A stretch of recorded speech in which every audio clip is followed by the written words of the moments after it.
Selamat pagi adik-adik sekalian yang dikasihi oleh Tuhan.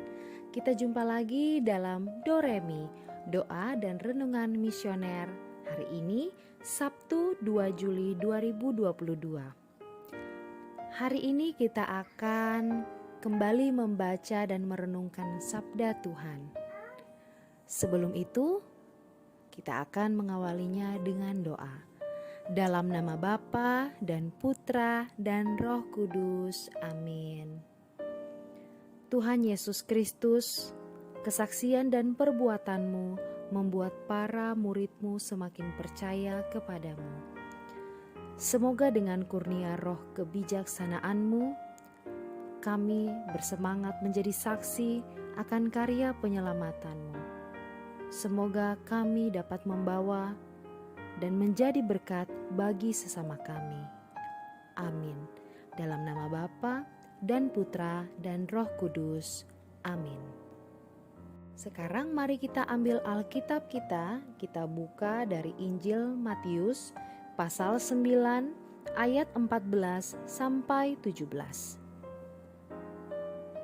Inilah Injil suci menurut Matius. Dimuliakanlah Tuhan.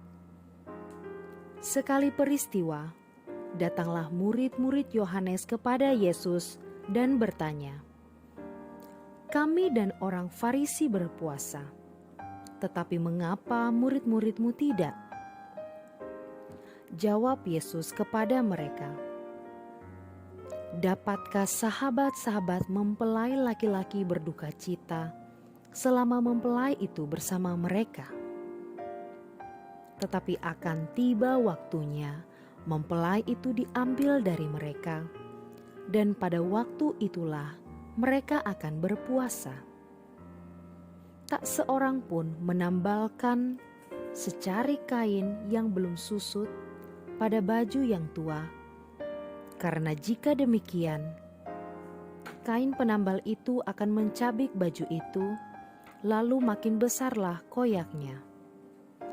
Begitu pula anggur yang baru tidak diisikan ke dalam kantong kulit yang tua, karena jika demikian kantong itu akan koyak sehingga anggur itu terbuang dan kantong itu pun hancur.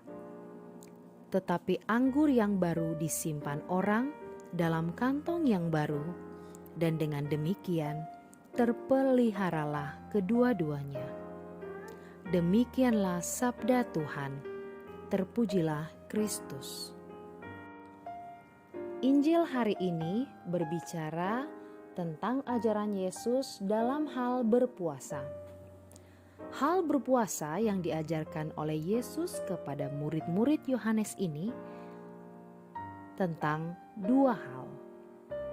Pertanyaannya, apa sebenarnya yang mau ditegaskan oleh Yesus dalam ajarannya ini? Pertama, Yesus mau menegaskan kepada kita semua bahwa tujuan dari puasa itu adalah untuk membuat orang dapat merasakan cinta kasih Tuhan. Dengan kata lain, tujuan berpuasa adalah agar kita dapat menyatu dengan Tuhan.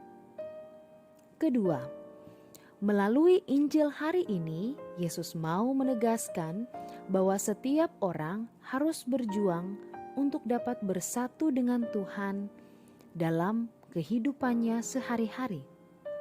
Tentunya untuk dapat menyatu dengan Tuhan bukan melulu dengan melakukan puasa, tetapi masih ada banyak hal lain yang dapat membuat kita bisa bersatu dengan Tuhan.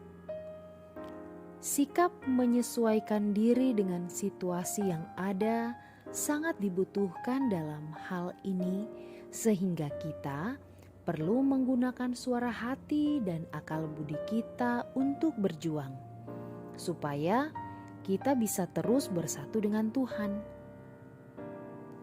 Maka lewat bacaan hari ini, kita semua diajak oleh Tuhan untuk tetap setia melakukan perbuatan-perbuatan yang dapat menghantar kita dalam persatuan dengan Tuhan.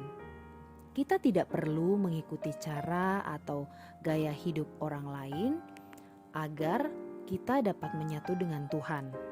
Tetapi yang perlu kita sadari bahwa jaminan keselamatan itu Tuhan sudah berikan kepada kita semua. Tinggal kita saja yang menggunakan berbagai macam cara untuk menjaga dan merawat jaminan keselamatan yang telah diberikan Kristus kepada kita. Amin. Mengakhiri permenungan kita hari ini, kita akan berdoa dengan doa anak misioner Indonesia. Dalam nama Bapa dan Putra dan Roh Kudus. Amin. Tuhan Yesus, Engkau diutus Bapa menjadi berkat bagi dunia, menjadi selamat bagi manusia. Utuslah kami anak-anak-Mu di Indonesia untuk menjadi sahabat yang kuat bagi yang lemah, sahabat yang rela berkorban bagi yang menderita payah, sahabat penghibur bagi yang sakit dan gelisah. Tuhan Yesus, kami pun ingin menjadi utusan-utusan kecil-Mu, teman setia bagi yang tersingkir terlantarkan, teman bicara bagi yang kesepian terlupakan, sobat yang gembira bagi yang sedih dan susah, sobat penuh penghargaan bagi yang tak dicintai. Tuhan Yesus, utuslah kami kini dengan bantuan Roh Kudus-Mu, menjadi garam dan ragi yang baik, menjadi terang dan obor yang cemerlang, membawa kegembiraan dan penghargaan. Tuhan Yesus, kuduskanlah badanku dan sucikanlah jiwaku. Kupersembahkan diriku padamu hari ini. Berkatilah semua anak dimanapun juga. Berkatilah semua orang yang kami jumpai, siapapun juga. Amin. Bapa kami yang ada di dalam surga, dimuliakanlah nama-Mu, datanglah kerajaan-Mu, jadilah kehendak-Mu di atas bumi seperti di dalam surga. Berilah kami rezeki pada hari ini, dan ampunilah kesalahan kami, seperti kami pun mengampuni yang bersalah kepada kami. Dan janganlah masukkan kami ke dalam pencobaan, tetapi bebaskanlah kami dari yang jahat. Amin. Salam Maria, penuh rahmat, Tuhan sertamu. Terpujilah engkau di antara wanita, dan terpujilah buah tubuhmu Yesus. Santa Maria, Bunda Allah, doakanlah kami yang berdosa ini, sekarang dan waktu kami mati. Amin. Kemuliaan kepada Bapa dan Putra dan Roh Kudus, seperti pada permulaan, sekarang, selalu, dan sepanjang segala abad. Amin.